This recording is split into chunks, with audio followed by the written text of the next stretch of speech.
I think most people don't even know that they feel guilty. They don't even know that they feel unworthy. They don't even know that they feel depressed or feel victimized, because 95% of who we are by the time we're 35 years old is a set of memorized behaviors and emotional reactions, beliefs, perceptions, subconscious.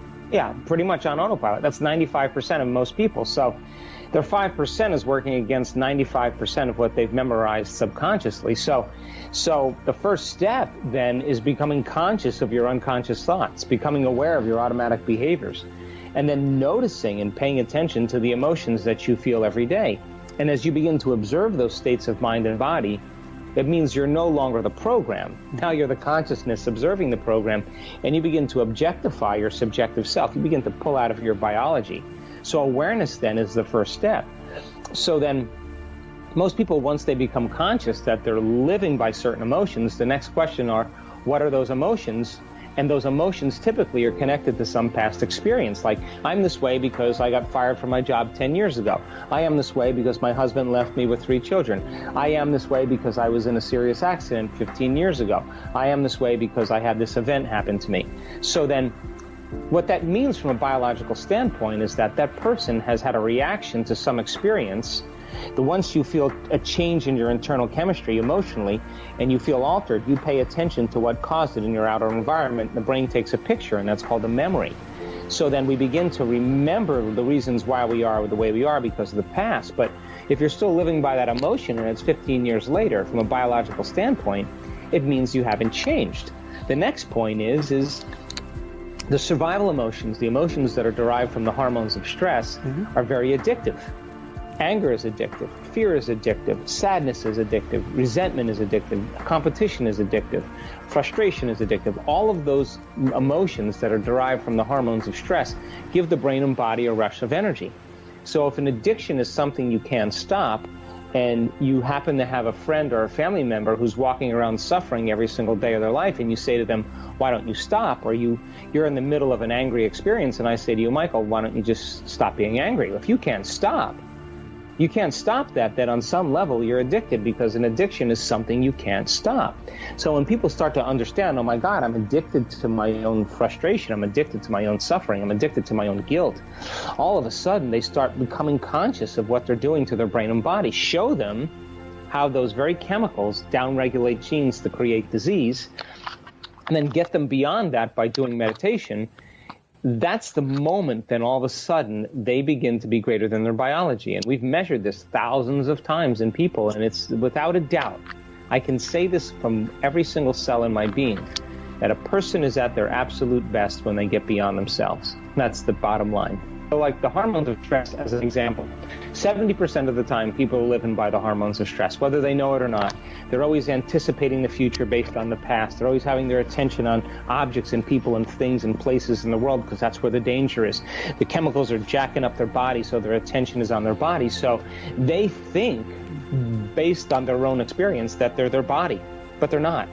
They believe that they're their identity that's connected to relationships with people and things and places in their life, but they're not. Then when people start to live on autopilot and they get out of bed the same way and they brush their teeth with the same hand and they do all the same things every single day, and they've been doing that for 20 or 30 years, for the most part then, their body's on autopilot. It's in a predictable future based on what it's done in the past. So very few people are in the present moment. So then they're locked into a line of time, a linear line of time, where their future and their past seem to be exactly the same. So not a lot of people are present or in the present moment. And if you're not in the present moment, I assert that you're running some type of program, which means you're not present. The body's already programmed to be in the future or in the past. So then in the elegant moment of meditation, and we can predict this now on a brain scan, there comes a moment where a person forgets about their body.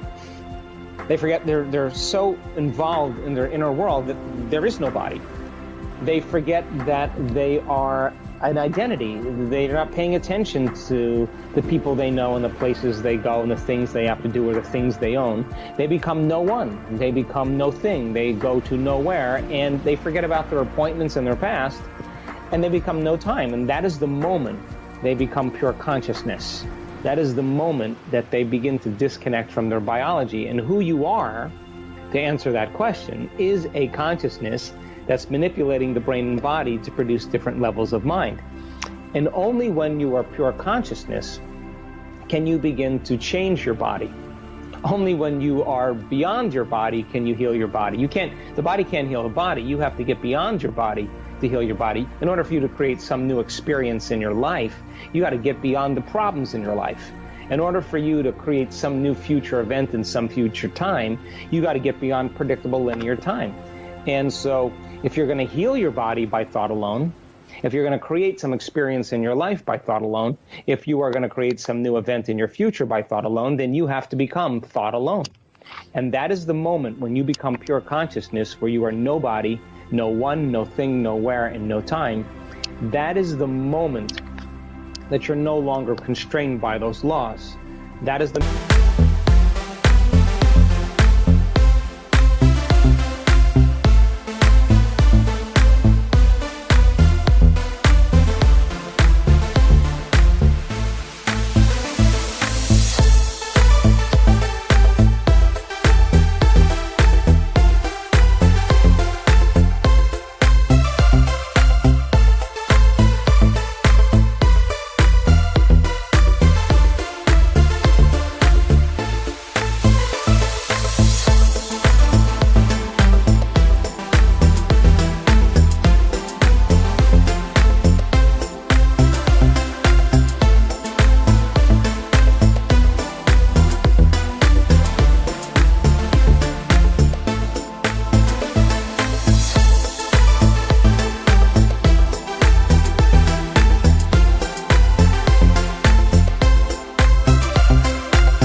moment your consciousness, free-willed, subjective human consciousness, merges with the quantum field, the objective universal consciousness. And when they come together and you come back to awareness, you take a piece of it with you and you become more like it. You become more willful. It has an amazing will. You become more mindful. It has an infinite mind. You become more conscious. It has a great consciousness. You become more loving. It's a lover of life. You become more giving. It's a giver of life. Its nature becomes your nature. And so teaching people how to do that is the art. So then when you understand that we now know that there's certain ways to do that help people get there faster. So I think, first of all, people have to understand what coherence is and what incoherence is. I think that, for the most part, the hormones of stress, again, living in survival, the moment you begin to become agitated or impatient or judgmental or resentful or frustrated or bitter or sad or guilty or whatever, what happens is the primitive nervous system switches on, and you're mobilizing enormous amounts of energy for some threat in your external environment. So you can run from a predator, so you can hide from a predator, so you can fight a predator. And that's really good for the short term. I mean, all organisms in nature can tolerate short-term stress, but the problem is that when you keep turning on that stress response and you can't turn it off, now the body begins to move out of balance, because stress is when your body's knocked out of homeostasis. So when you turn on that stress response and you can't turn it off, now there begins to become some breakdowns in the body. So now you keep racing the heart because of traffic, because of your teenager, because of your finances, but there's no predator back there. But you're turning it on as if you're being chased constantly by some predator. The problem with that is that all of a sudden the heart, that should beat coherently and rhythmically, starts to beat very incoherent. It becomes arrhythmic. It becomes disintegrated. Its rhythm begins to change. At the same time, when you're living by the hormones of stress, the brain gets a rush of adrenaline, it gets an arousal, and the arousal then causes you to pay attention to your body, pay attention to your environment, pay attention to time, because if you're being chased by a predator, you better be thinking about your body, you better be thinking...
thinking about where in your environment you're going to run, and you better be thinking about how much time you have to get there. The problem is, again, as you begin to keep firing those chemicals into your brain and you shift your attention from a person or a problem or a thing or a place or an experience over and over again, each one of those things has neurological networks in their brain. As you begin to shift your attention, you begin to fire all these circuits and you begin to produce an incoherent brain. So when your brain's incoherent, you're incoherent. When your heart's incoherent, you don't feel good. So then is it possible then to begin to teach people how to create more coherence in their heart and in their brain? We've measured this thousands and thousands of times. So when you're under stress, you're focusing on matter, you're focusing on objects, you're focusing on things, you're narrowing your focus because the danger is around the corner, and you're paying attention to one thing. Really great for the short term. But if you keep doing that and you keep arousing the brain, you drive the brain into higher brain states, what's called high beta, and now it's like driving your sports car in first gear on a freeway. So then instead of focusing on matter and objects and things and narrowing your focus, if you teach people how to open their focus and sense space instead of matter, energy, and information, when you open your focus, you can't analyze or think, you can't obsess, and brain waves tend to slow down, and not only slow down, but get highly organized and coherent. At the same time, the heart starts to get coherent, and the heart starts to affect the brain starts to affect the heart, and all of a sudden now, when you're living by stress, you're drawing from this invisible vital field of energy and turning it into chemistry, and you're robbing the body's vital energy. So now you're more matter and less energy, you're more particle and less wave, and you can exert very little effects in your life. But then when you begin to free yourself from the chains of those addictive emotions, you begin to open your heart, the field around your body. The heart begins to produce a magnetic field that sometimes can go to 9 meters wide. And if you can teach a person how to feel an elevated emotion and sustain it, and they begin to like drop pebbles in water over and over again, and they start to produce these beautiful waves. If they feel deeply and richly and profoundly, they're dropping big stones that are producing bigger waves. Now those waves are energy, and energy is frequency, and all frequency carries information like radio waves and cell phone waves. What those waves carry is your thought, your intent. So now the carrier of your own vibrational patterns, it begins to carry information that is going to begin to influence matter. So if I'm sitting next to you and you're coherent and I'm coherent, when those two waves come together, they summate and create a bigger amplitude, and that's called a higher energy. That's called constructive interference.